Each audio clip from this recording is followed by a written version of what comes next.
baby. What's good? What's good? Hey, It's always fun to go to the arena and get greeted by Tony. always. Always. I mean, Always good to see you. I didn't see you at the last preseason nah, game. man. I was at the crib, man. I got a With little that family. I got a little 10-month-old at the crib now, man. So, she be looking at me crazy when I try to step out the door. I can barely get out this weekend because she's looking at me crazy, but it's all good. So what number opening day is this for you? How many years? Oh gosh. 21, 22. Wow. I think I covered my first game like in 95, 96. That was only because Nick Anderson, he was still with the Orlando Magic. But y'all know how I feel about Illinois because I'm from Champaign, Illinois. University of Illinois is that's my team as far as college. And then a few years later, I had bring that mic up for me a little bit, so people. So we gotta have people sorry hearing the about baritones, that. man. I gotta hear the baritones. Probably can hear it all the time anyway. Then later on, I was able to come back a few years ago with another outlet. But consistently, it's been going. Yeah, November 2022.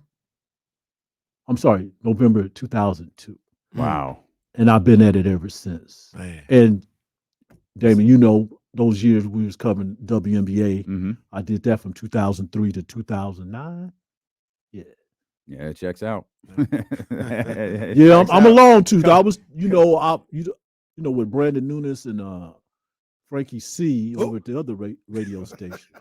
I'm sorry. Oh my God. Who are they? I won't go too far into that. It's just that they young lions and stuff, and I'm seeing them come through and start their thing, and then mommy said they're doing it well, which is a good time too now because I feel like the reporting locally has gotten better for covering the Kings in the past couple seasons and stuff. They're letting us view the practices a little bit more, letting us in a little bit early so we get to see things that we don't normally see. We get to hear things that we don't normally hear. I heard some of that happened. Was it yesterday? Tuesday? Yes. I mean, Mike been on him, man. Yeah, but I think he's been like that the whole time he's been here. But y'all just saw it this time. Yeah, and hearing it, just we want to let everybody, that's our job. We're supposed to disseminate, gather the news and disseminate it, to the masses so people can understand what's going on with their team. For those that missed it, what happened at the end of practice yesterday?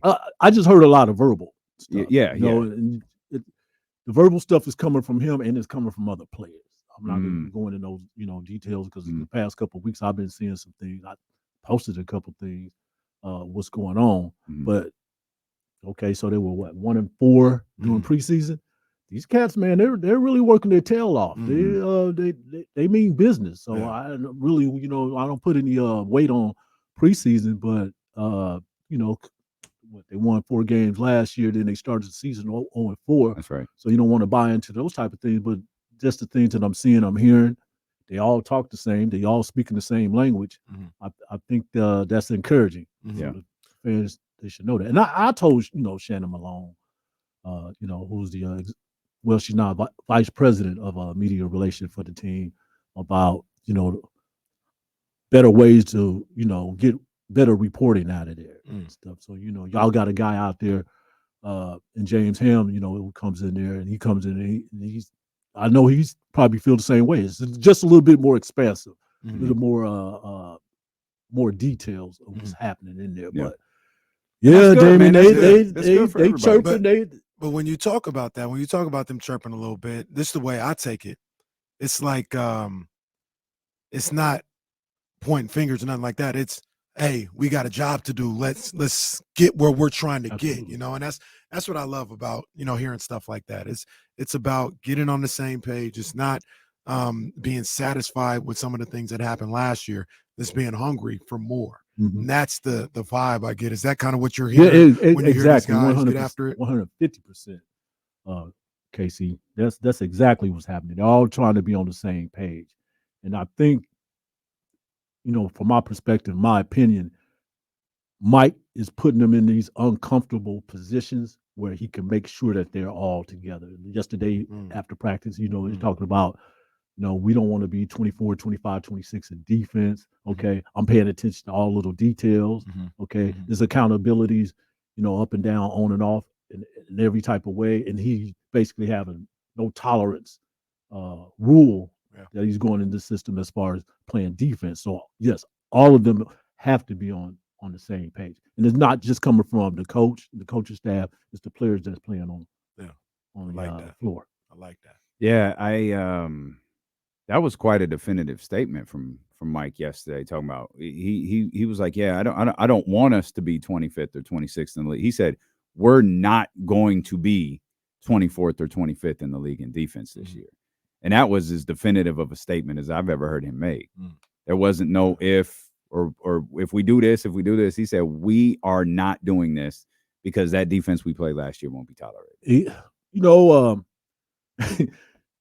These Kentucky Derby track meets, thoroughbred racing, and all that stuff they was doing last season is probably not going. He and Monty McNair probably know that's not going to flow, this year.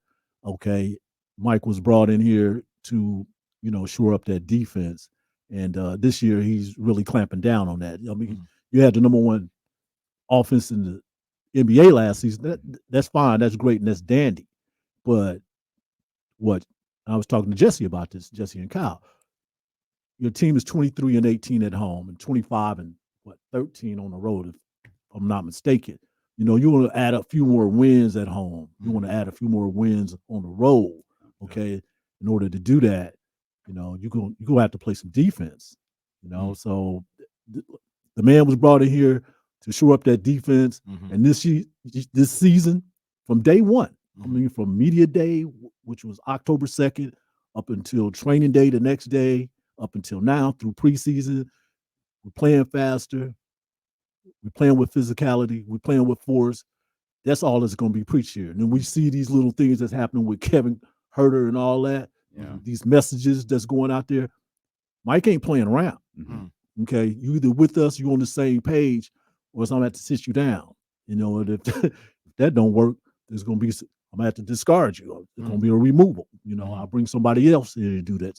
Do these type of things.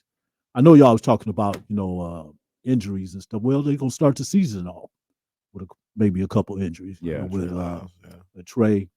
I guess is Chris out tonight? I think he's playing. I think he's in tonight. Yeah. Okay. Well, Chris not starting, tonight. but he's playing. Right. That's good.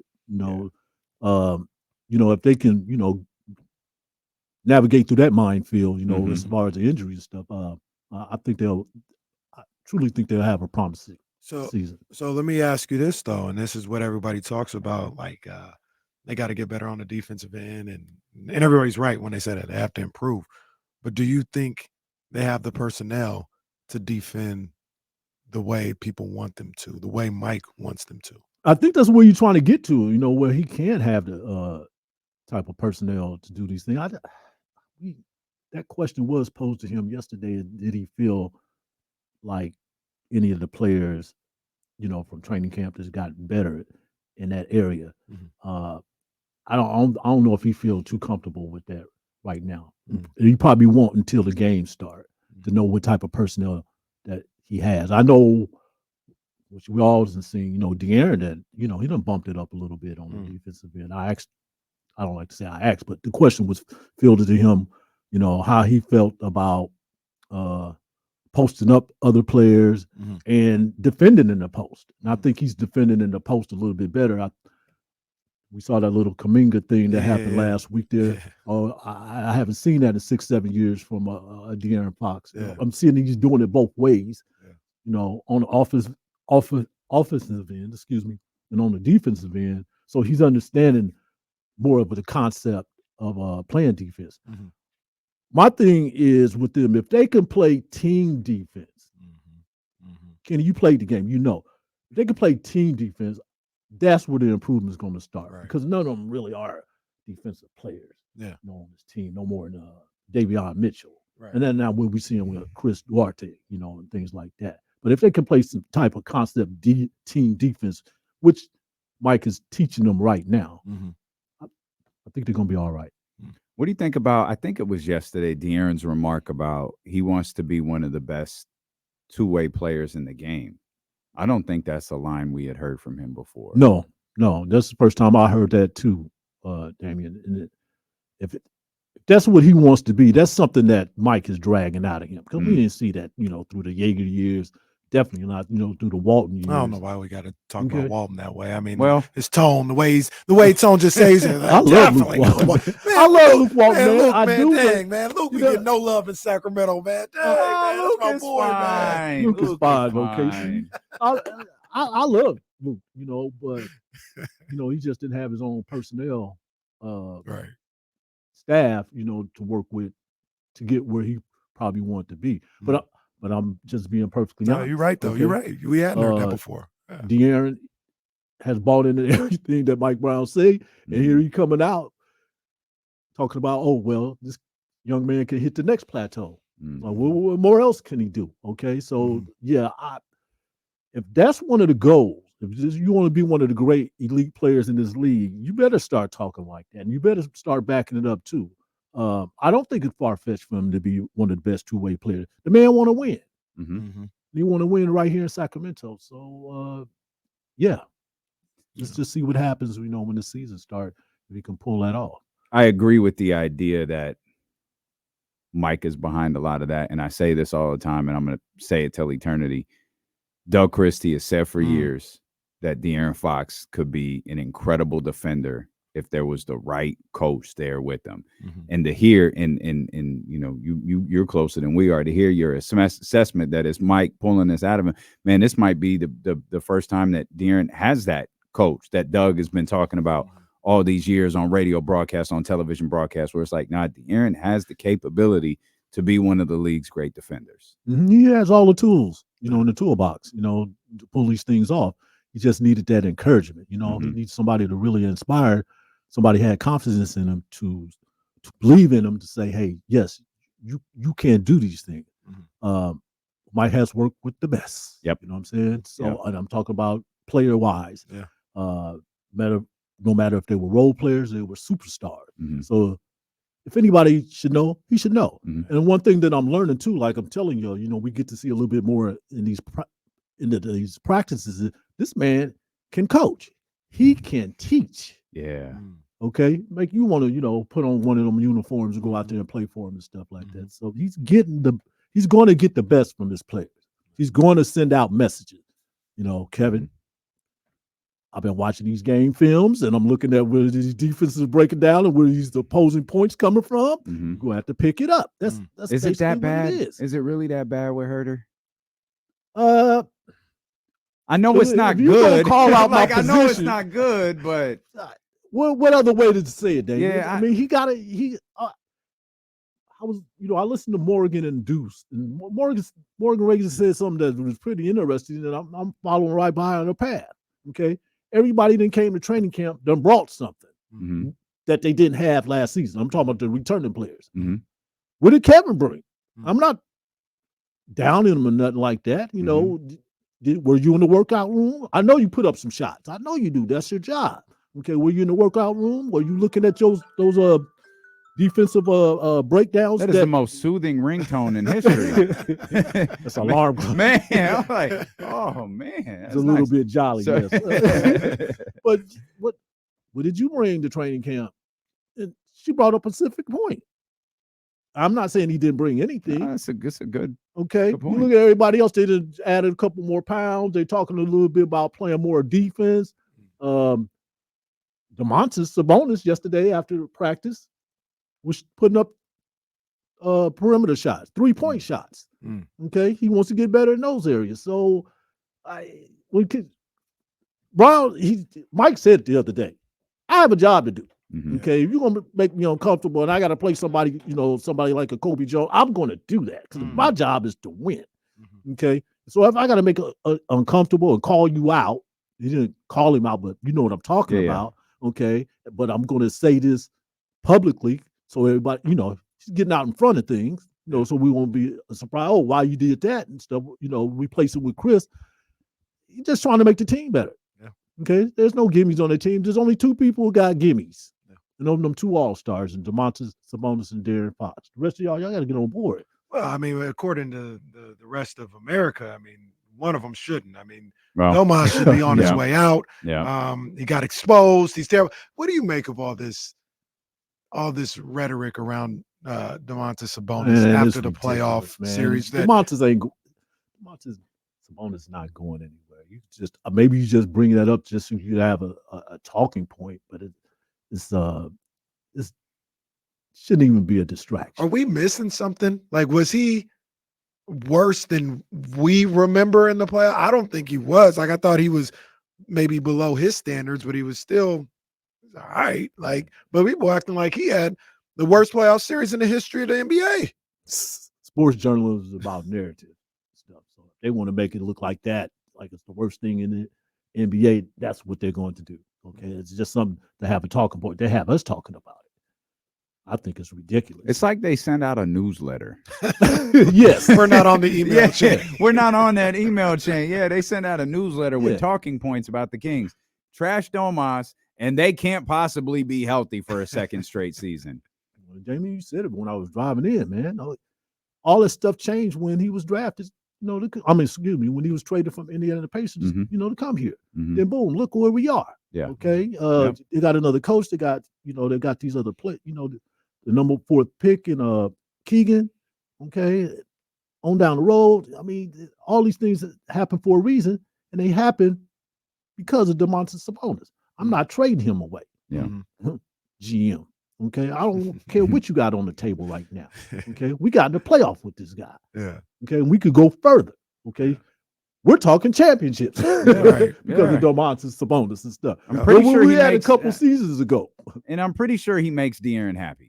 Yes. Like we're gonna keep 5 happy. Yeah. That first game when he was here, I forget who they were playing. Minnesota.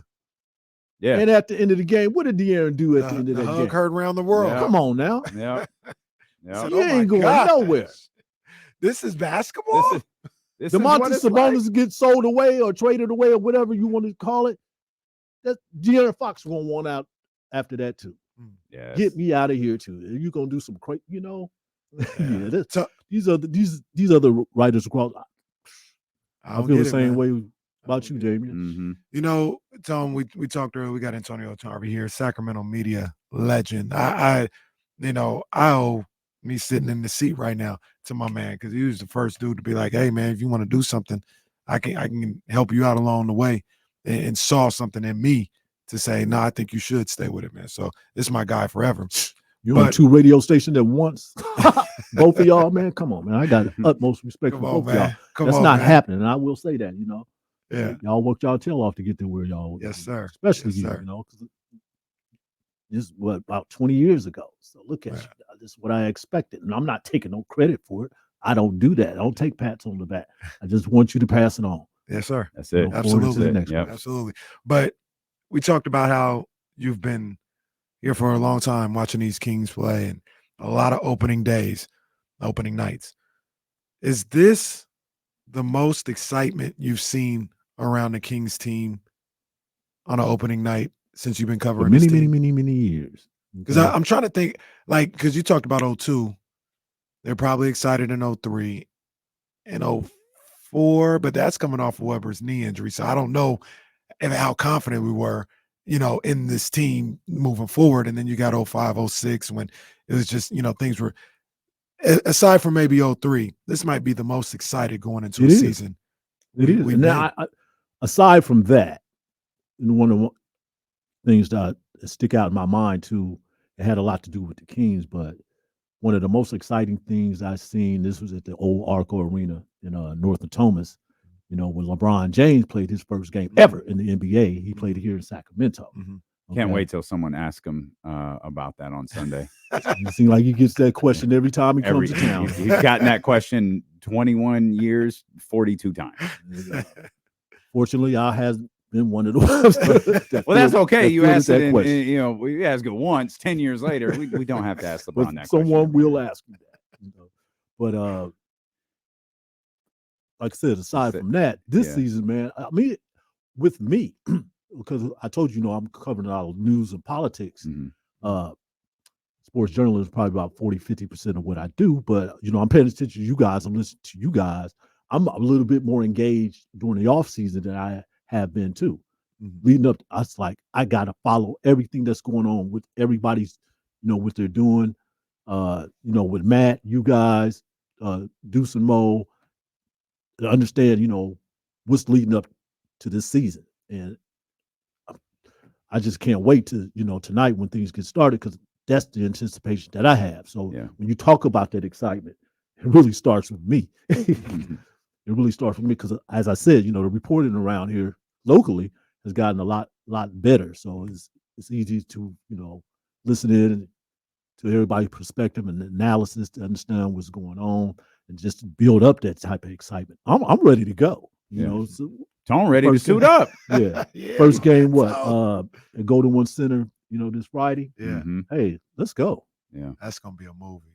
That's gonna be a movie. And then obviously you saw the playoffs at the Golden One Center. I mean, that was crazy. On the road. That was crazy. Yes. That's it's bringing that old spirit back, that old soul of old Arco. And there's nothing better you could say than how these fans, move with this team. Because it's loud in that place. It's loud and Golden One Center. And you said you covered the whole series. You can go ahead and say it's on. Chase Center's a dental office. I mean, it's really no. I've never been really a big fan of the Chase Center. I don't like the location. I don't, I ain't gonna talk about how I park. It's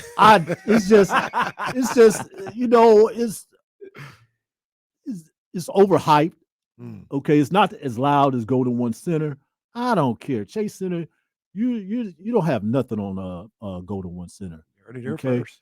We actually have a nice little, much more of a nice, comfortable environment. If you want to look at the ambience, with Doco. All right, not around the Chase Center. Okay, then they backed. It's in an industrial area.